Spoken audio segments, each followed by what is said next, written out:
Na madrugada de 26 de abril de 1986, o mundo mudou, mas quase ninguém percebeu.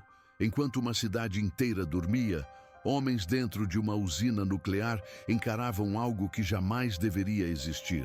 Não houve aviso, não houve tempo para decisões corretas. Apenas silêncio, erros acumulados e uma verdade que seria escondida por décadas. Esta não é a história da explosão de Chernobyl. É a história do homem que entendeu, segundos antes, que tudo estava perdido. E mesmo assim, ficou. O relógio na parede marcava 1h22 da madrugada, quando Anatoly percebeu que algo estava errado. Não foi um alarme, não foi um grito, foi o silêncio. Na sala de controle do reator 4, o silêncio nunca era um bom sinal. Os painéis estavam acesos demais, estáveis demais. Um equilíbrio artificial, forçado, como um corpo que prende a respiração por tempo demais. Anatoly Pavlovich tinha 41 anos. Era engenheiro nuclear sênior, formado pelo Instituto de Energia de Moscou. Trabalhava em Chernobyl havia 6 anos. Não era um homem de pânico, nem de heroísmo. Era um cientista. E cientistas aprendem cedo que o medo mais mortal é aquele que você ignora por orgulho. Ele se aproximou do painel de controle e franziu a testa. Os números não batiam. Em voz baixa, quase para si mesmo, murmurou: os coeficientes de reatividade não fazem sentido. O teste ainda estava em andamento. No papel, parecia simples. Verificar se, em caso de queda de energia externa, as turbinas em desaceleração conseguiriam alimentar as bombas de refrigeração por alguns segundos críticos. Mas aquele teste havia sido adiado várias vezes, empurrado para a madrugada, executado sob pressão, ordens vindas de cima, de Moscou, de um sistema onde errar nunca era uma opção, apenas obedecer. Ao redor de Anatoly, jovens operadores ajustavam controles com mãos cansadas. Alguns estavam ali havia mais de 16 horas. Outros sequer haviam participado do planejamento original do teste. Ele notou isso e registrou mentalmente. Aquilo também era um erro. A potência está baixa demais, disse ele, agora em voz alta. Um dos operadores respondeu sem desviar os olhos do painel. O reator está estável. Estável. A palavra mais perigosa da física nuclear quando dita cedo demais. Anatoly respirou fundo. O reator RBMK-1000 tinha suas particularidades. Ele conhecia todas. Sabia do coeficiente de vazio positivo. Sabia que a redução da água podia aumentar a reatividade, em vez de reduzi-la. Sabia que aquele tipo de reator não perdoava descuidos. Mas sabia outra coisa também. Ninguém queria ouvir más notícias naquela noite. A 1h23, alguém anunciou: preparar para pressionar o AZ-5. O desligamento de emergência. O fim do teste. Anatoly sentiu um arrepio percorrer a espinha. Esperem, disse ele. Algo não está certo. Foi ignorado. O botão foi pressionado. Por uma fração de segundo, nada aconteceu.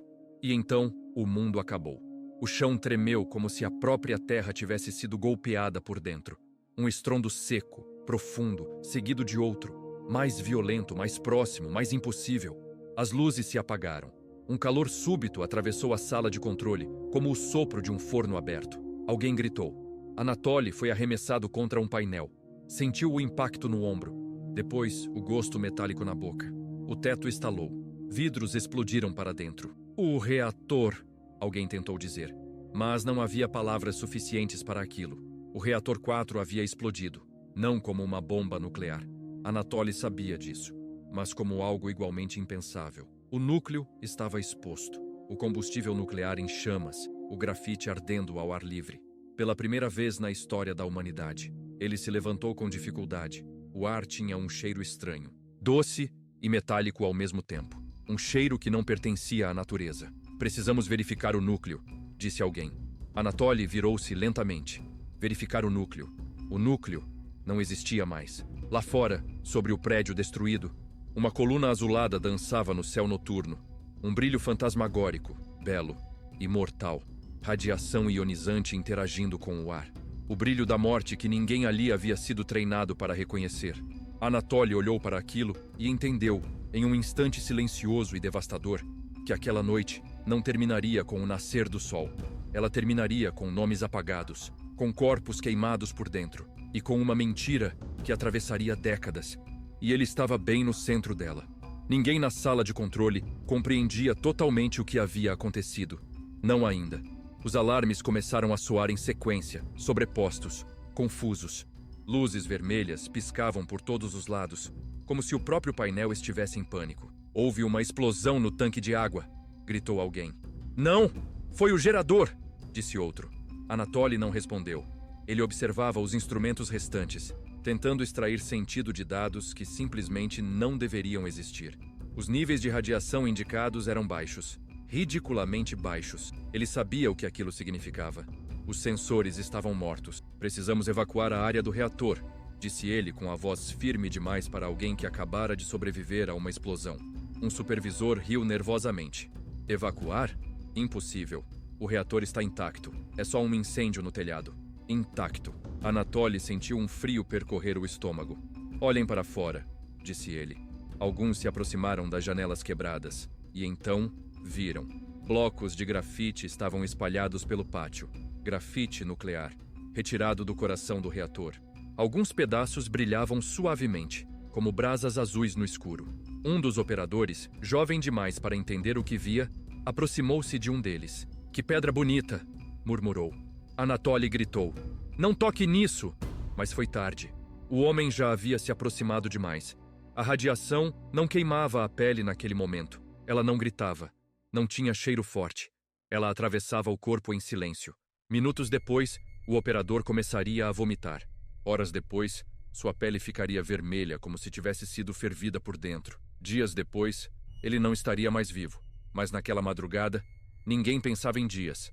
A sirene de incêndio ecoou pela usina. Os bombeiros de Pripyat foram acionados. Homens comuns, sem roupas de proteção contra a radiação.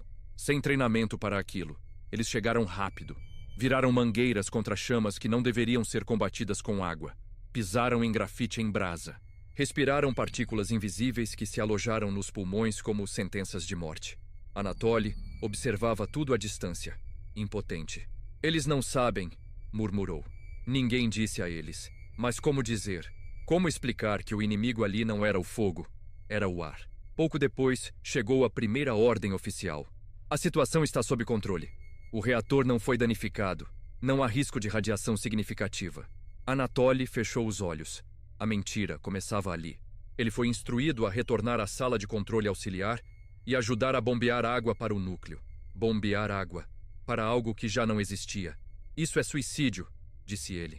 É uma ordem, responderam. Ele hesitou. Pensou na esposa. Pensou no filho, que dormia a poucos quilômetros dali, em Pripyat, com a janela aberta para a noite de primavera. Pensou que, se não obedecesse, outro obedeceria. E talvez fosse alguém que não entendesse o perigo. Anatoly vestiu o que chamavam de proteção.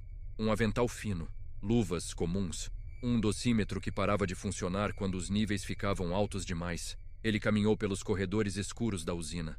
Cada passo o levava mais perto do coração aberto do reator. O ar ficava mais quente, mais pesado. O gosto metálico voltou à boca. Quando chegou a um dos acessos superiores, ele olhou para dentro e viu o impossível.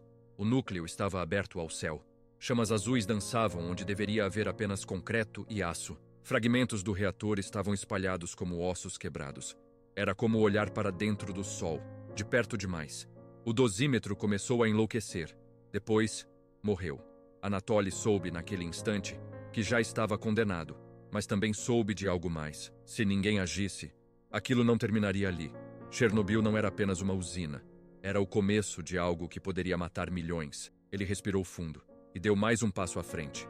O corpo humano não foi feito para perceber a radiação. Não há dor imediata. Não há aviso claro. Não há instinto que diga para correr. Anatoly sentia apenas um cansaço estranho, como se tivesse passado dias sem dormir. O calor aumentava a cada passo, mas não vinha apenas do fogo, vinha do invisível. Os corredores próximos ao reator estavam parcialmente destruídos. Tubulações retorcidas pingavam água contaminada. O concreto, impregnado de partículas radioativas, parecia absorver a luz das lanternas. Continue avançando, ordenou a voz no rádio. A voz soava distante, protegida, segura. Anatoly apertou o transmissor. Não há núcleo, disse. Não há nada para resfriar. Silêncio. Depois a resposta. Repita. Ele repetiu. E então ouviu algo pior que um grito. Ouviu alguém fingindo não entender. Do lado de fora, o amanhecer começava a tocar Pripyat com uma luz suave. Crianças ainda dormiam. Pássaros cantavam. Ninguém fora alertado. Nenhuma evacuação. Nenhuma sirene se viu. A cidade respirava veneno sem saber. Anatoly sentiu um gosto forte de ferro na boca. Sua língua começou a formigar. Ele conhecia os sintomas. Exposição aguda. Mas ainda estava consciente. Ainda podia ajudar. Perto dali, 2 operadores tentavam abrir uma válvula manual. Não funciona, disse um deles. Está travada. Anatoly se aproximou. Saiam daí, ordenou. Precisamos liberar a água. Não, respondeu ele com firmeza. Vocês precisam viver. Eles hesitaram.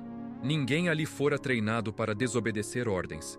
Muito menos ordens em uma usina nuclear soviética. Mas algo na voz de Anatoly os fez recuar. Quando eles se afastaram, ele tentou a válvula sozinho. O metal estava quente demais para tocar por muito tempo. A cada segundo, sua pele absorvia doses fatais de radiação. Ele conseguiu girar a válvula parcialmente. Não adiantaria. Ele sabia, mas talvez ganhasse tempo. Tempo para que alguém, em algum lugar, tomasse a decisão certa. Horas depois, os primeiros helicópteros sobrevoaram o reator. De lá de cima, o que viam não podia mais ser negado. O reator estava aberto, totalmente destruído. Grafite em chamas, combustível nuclear exposto. Uma ferida aberta no coração da Europa. Mesmo assim, a ordem foi clara. Não divulgar, não evacuar, conter a informação. Os helicópteros começaram a despejar sacos de areia, chumbo e borô sobre o núcleo exposto. Muitos pilotos não sabiam exatamente o que estavam sobrevoando. Alguns voariam apenas uma vez. Alguns nunca mais voariam de novo. Anatoly deixou a área do reator cambaleando. Seus passos estavam lentos. Suas mãos tremiam. Ele encontrou um espelho quebrado em um dos corredores. O rosto refletido não parecia mais o dele. A pele estava avermelhada. Os olhos vidrados. Uma expressão vazia, distante. Ele tocou o próprio rosto e sentiu dor, não na pele, por dentro. Finalmente foi retirado da zona mais crítica. Um médico da usina o examinou rapidamente. Você precisa ir para o hospital, disse. Anatoly balançou a cabeça. Ainda não. Ele sabia que, quando entrasse em um hospital, não sairia mais. Mas também sabia que ainda havia algo que precisava fazer. Ele escreveu um relatório à mão, com mãos trêmulas. Anotou o que viu. O núcleo destruído. Os níveis reais de radiação. O risco iminente. Entregou o papel a um engenheiro mais jovem. Se algo acontecer comigo, disse ele, leve isso a Kiev, ou a Moscou, a qualquer um que escute. O jovem engoliu em seco. O senhor vai ficar bem. Anatoly sorriu. Não porque acreditasse nisso, mas porque precisava que o outro acreditasse. Pouco depois, o corpo dele começou a falhar. Náuseas violentas, tontura, fraqueza súbita. Os primeiros sinais de que o tempo havia acabado. Enquanto isso, em Pripyat, famílias passeavam pelas ruas. Crianças brincavam sob uma chuva invisível de partículas radioativas. E a verdade ainda estava presa dentro de paredes de concreto e silêncio. A evacuação de Pripyat não aconteceu naquela manhã, nem naquela tarde. Durante horas, a cidade seguiu sua rotina, enquanto a radiação se acumulava em cada rua, em cada parede, em cada pulmão. Anatoly estava deitado em uma maca improvisada, em uma ala isolada da enfermaria da usina. O teto girava lentamente acima dele. Cada respiração exigia esforço. Um médico jovem segurava um dosímetro próximo ao corpo de Anatoly. O aparelho apitou uma única vez. E depois, parou. Está quebrado, disse o médico tentando soar calmo. Anatoly fechou os olhos. Não está, respondeu. Sou eu. Sua pele começava a inchar. Pequenas bolhas surgiam nos braços e no pescoço. Queimaduras sem fogo. O corpo reagindo a algo que ele não conseguia combater. Enquanto isso, em Moscou, relatórios eram reescritos. Números eram reduzidos. Palavras suavizadas. Incêndio controlado. Sem liberação significativa de radiação. Situação estável. Nenhuma dessas frases era verdadeira. Às 2 da tarde, finalmente, os ônibus chegaram a Pripyat. Alto-falantes anunciaram: cidadãos, esta é uma evacuação temporária. Levem documentos e itens essenciais. Retornarão em 3 dias. 3 dias. Anatoly ouviu isso pelo rádio da enfermaria e sentiu algo quebrar dentro dele. Eles nunca voltariam. Mães vestiram crianças às pressas. Idosos fecharam portas que jamais seriam abertas novamente. Animais ficaram para trás. A cidade inteira partiu acreditando em uma mentira. Do lado de fora, soldados começaram a montar postos de controle. Máscaras simples, uniformes comuns. Nenhum deles estava protegido de verdade. Anatoly tentou se levantar. Falhou. Suas pernas não respondiam mais como antes. Um colega aproximou-se da maca. "Você precisa ser transferido para Moscou", disse. "Para o Hospital 6. Anatoly assentiu lentamente. Ele sabia o que aquilo significava. O Hospital 6 não era um hospital comum. Era para os condenados pela radiação. Durante o transporte, ele entrou e saiu da consciência. Sonhou com gráficos, com números flutuando no escuro, com o brilho azul no céu. Quando acordou, estava em um quarto branco. O cheiro era de desinfetante e de algo mais. Algo metálico. Um médico mais velho observava seus exames em silêncio. "Qual foi a dose estimada?" perguntou Anatoly, com dificuldade. O médico hesitou. "Alta." Anatoly sorriu fracamente. "Então diga o número." "Acima de 6 sieverts." O sorriso desapareceu. Ele sabia. Acima desse nível, as chances eram mínimas. "Quanto tempo?" perguntou. O médico não respondeu. Não precisava. Nos dias seguintes, o corpo de Anatoly começou a se desfazer de dentro para fora. A pele descascava. Os cabelos caíam em tufos. As veias escureciam sob a superfície da pele. Mesmo assim, ele ainda falava. Ainda lembrava. Ainda se importava. Ele ditou tudo o que sabia, cada erro, cada decisão errada, cada alerta ignorado. Algumas dessas gravações seriam arquivadas, outras apagadas, mas nem todas seriam esquecidas. Em Chernobyl, milhares de homens começavam a chegar. Mineiros, soldados, engenheiros, os que ficariam conhecidos como liquidadores. Eles caminhariam sobre o telhado do reator por segundos, apenas segundos, tempo suficiente para jogar destroços no buraco aberto, tempo suficiente para receber uma dose mortal. Anatoly ouviu falar disso de sua cama e chorou, não de medo, mas por saber que muitos deles jamais entenderiam por que estavam morrendo. Enquanto isso, o mundo ainda não sabia, mas a radiação já atravessava fronteiras. O corpo de Anatoly já não obedecia às leis que ele conhecia tão bem. As células, aquelas mesmas que ele estudara durante anos em gráficos e fórmulas, agora se desintegravam diante de seus olhos. A dor vinha em ondas. Às vezes, desaparecia por completo. Às vezes, era tão intensa que o fazia perder o ar. Os médicos chamavam aquilo de síndrome aguda da radiação. Anatoly chamava de matemática cruel. Cada hora que passava, o dano se tornava irreversível. Mesmo assim, ele ainda estava consciente. E enquanto estivesse consciente, falaria. Em Moscou, o Hospital 6 estava isolado do resto do mundo. Guardas na porta. Registros controlados. Visitas limitadas. Não era apenas um hospital. Era um lugar onde o Estado observava seus próprios erros, tentando não admitir que existiam. Anatoly foi colocado em uma sala especial. Cortinas fechadas, ar filtrado. Os médicos entravam e saíam usando luvas e máscaras. Mas não havia proteção real contra aquilo que já estava dentro dele. Seu sistema imunológico colapsava. Pequenas infecções tornavam-se ameaças fatais. Ele começou a perder a noção do tempo. Dias e noites se misturavam. Às vezes, ele acordava acreditando estar de volta à sala de controle. Outras vezes, achava ouvir o alarme do reator. Em um desses momentos de lucidez, um homem de terno escuro entrou no quarto. Não usava jaleco, não usava crachá médico. Sentou-se ao lado da cama. "Seu relatório chegou aos lugares certos", disse o homem. Anatoly olhou para ele com esforço. "E fizeram o que com ele?" O homem hesitou por uma fração de segundo. "O necessário." Anatoly sorriu, cansado. "Então, nada." O homem não respondeu. Lá fora, em Chernobyl, os liquidadores subiam nos telhados. Cada um tinha apenas 1 minuto, às vezes, menos. O cronômetro começava a contar assim que eles pisavam na superfície contaminada. 30 segundos, 40, 50. Alguns tropeçavam. Alguns hesitavam. Alguns vomitavam ainda no telhado. Mas todos cumpriam a ordem. Jogavam pedaços de grafite no buraco do reator e corriam de volta. Quando desciam, sorriam para as câmeras. Não sabiam que aquele sorriso duraria pouco. Anatoly assistiu a uma dessas filmagens em uma televisão pequena, instalada no quarto. Desviou o olhar. "Eles estão condenados", murmurou. Uma enfermeira tentou consolá-lo. "Eles são heróis." Anatoly respirou fundo. Heróis não deveriam ser descartáveis. Seu estado piorou rapidamente. A pele tornou-se translúcida. Feridas surgiam sem motivo aparente. O sangue não coagulava mais como antes. Em um momento raro de força, ele pediu papel e caneta. Escreveu uma carta. Não para o governo, não para a ciência, para o filho. Escreveu sobre números, sobre responsabilidade, sobre o perigo de acreditar que o homem controla tudo. Dobrou o papel com dificuldade. Entregou à enfermeira. Não deixe que o chamem de acidente, disse.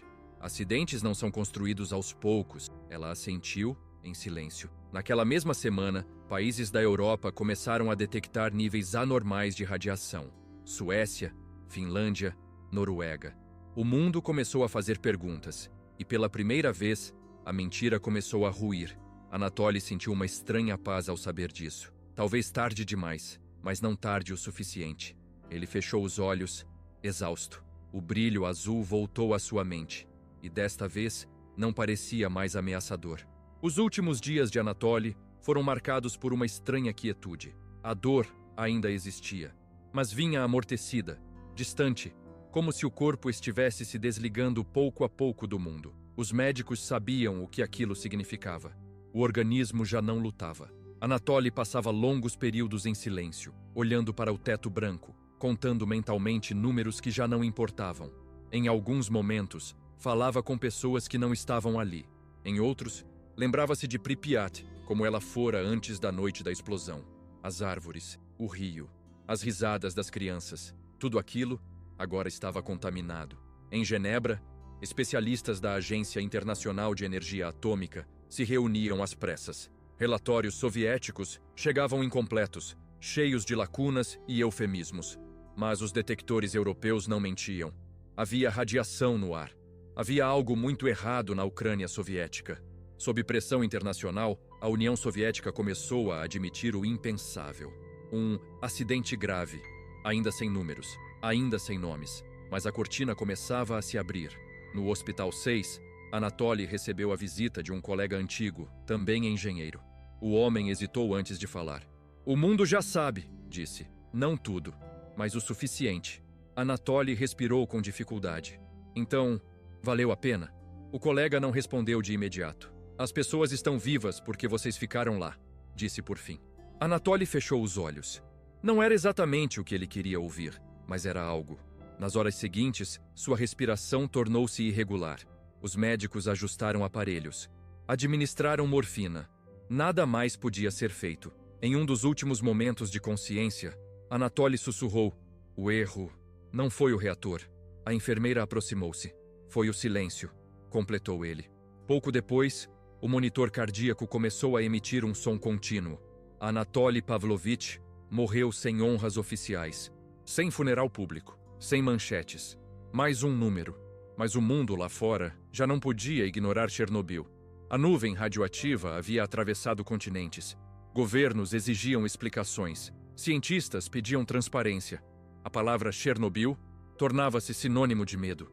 Meses depois, um sarcófago de concreto começou a ser erguido sobre o reator destruído. Um túmulo colossal. Não apenas para o reator, mas para a arrogância humana. Anatoly não viu isso, mas ajudou a torná-lo necessário. Seu nome não apareceria em livros escolares, mas cada dado correto, cada alerta tardio, cada verdade arrancada do silêncio, carregava um pouco dele. E mesmo depois de sua morte, o reator continuaria queimando, invisível, persistente, como as escolhas que o levaram até ali. A morte de Anatoly não encerrou a história. Na verdade, ela apenas marcou o início de algo que levaria décadas para ser compreendido. Os liquidadores continuaram chegando. Homens jovens, homens velhos, alguns voluntários, outros convocados. Vestiam uniformes finos demais. Carregavam pás, sacos de chumbo e ordens curtas. Muitos acreditavam que ficariam ali por poucos dias. Alguns ficaram semanas. Alguns carregariam Chernobyl dentro do corpo pelo resto da vida. Nas aldeias próximas, o silêncio substituiu as vozes humanas. Casas abandonadas, brinquedos deixados para trás, fotos empoeiradas sobre mesas que jamais voltariam a ser usadas. A zona de exclusão nasceu assim, não com uma cerca, mas com a ausência. Cientistas retornaram à área meses depois. Medições precisas, mapas detalhados. Descobriram florestas vermelhas, onde as árvores morreram em pé, animais deformados, solo envenenado por gerações. Chernobyl tornara-se um laboratório involuntário, um experimento que ninguém autorizou. Enquanto isso, os sobreviventes adoeciam. Câncer de tireoide em crianças, problemas cardíacos, doenças autoimunes e, acima de tudo, o medo. Medo do invisível, medo herdado. Em Moscou, investigações internas começaram discretamente. Alguns nomes foram culpados, alguns cargos removidos, mas o sistema permaneceu. O erro foi tratado como exceção, nunca como consequência. Em arquivos esquecidos, relatórios como o de Anatoly permaneceram guardados, não apagados, mas enterrados. Ainda assim, a verdade vazava, por meio de médicos, de cientistas, de jornalistas que se recusaram a aceitar versões oficiais. A palavra transparência começou a surgir com mais frequência, tarde demais para muitos. Anos depois, turistas caminhariam por Pripyat com câmeras nas mãos, apontariam lentes para prédios vazios, para rodas gigantes enferrujadas, para escolas cobertas de poeira. Poucos saberiam os nomes das pessoas que estiveram lá na noite da explosão. Poucos saberiam quem tentou impedir o pior, mas todos sentiriam algo estranho, uma presença. Como se a cidade lembrasse, Chernobyl não foi apenas um desastre técnico, foi um desastre humano, de decisões adiadas, de alertas ignorados, de verdades escondidas, e no centro de tudo, homens como Anatoly, que não queriam ser heróis, que apenas entenderam cedo demais o preço do silêncio. A radiação diminuiria com o tempo, os prédios cairiam, mas a lição, essa permaneceria. Décadas se passaram desde a noite em que o reator 4 se abriu para o céu. O tempo seguiu seu curso indiferente. A radiação diminuiu lentamente. Algumas áreas tornaram-se habitáveis. Outras permanecerão proibidas por séculos. Sobre as ruínas do antigo sarcófago, um novo arco de aço foi erguido. Gigantesco, pesado, silencioso. Uma tentativa moderna de conter um erro antigo. Chernobyl tornou-se um símbolo mundial. Para alguns, um alerta. Para outros, apenas uma cicatriz distante. A ciência avançou. Protocolos mudaram. Reatores foram redesenhados. Mas o fator humano, esse permaneceu o mesmo. Em arquivos digitalizados, relatórios esquecidos voltaram a ser lidos. Entre eles, estava o de Anatoly Pavlovich. Não como herói oficial, mas como testemunha. Um homem que viu o impossível acontecer e teve coragem de escrever sobre isso. Seu nome raramente é citado. Não há estátuas, não há ruas com sua placa, mas cada norma de segurança aprimorada, cada simulação de emergência, cada botão que hoje não pode ser ignorado, carrega um pouco do que ele tentou dizer. Em Pripyat, a natureza avançou onde o homem recuou.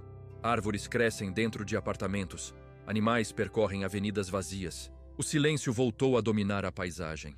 Mas não é um silêncio comum, é um silêncio carregado de memória.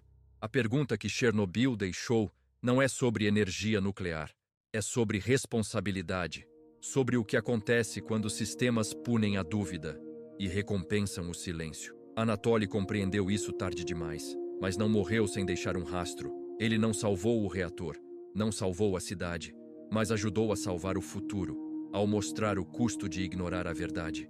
Chernobyl continua lá. Não como ameaça imediata, mas como aviso permanente. E enquanto houver tecnologia, enquanto houver poder concentrado em poucas decisões, a história de Chernobyl continuará sendo contada. Não para assustar, mas para lembrar. Porque o verdadeiro desastre nunca foi a explosão. Foi tudo o que veio antes dela.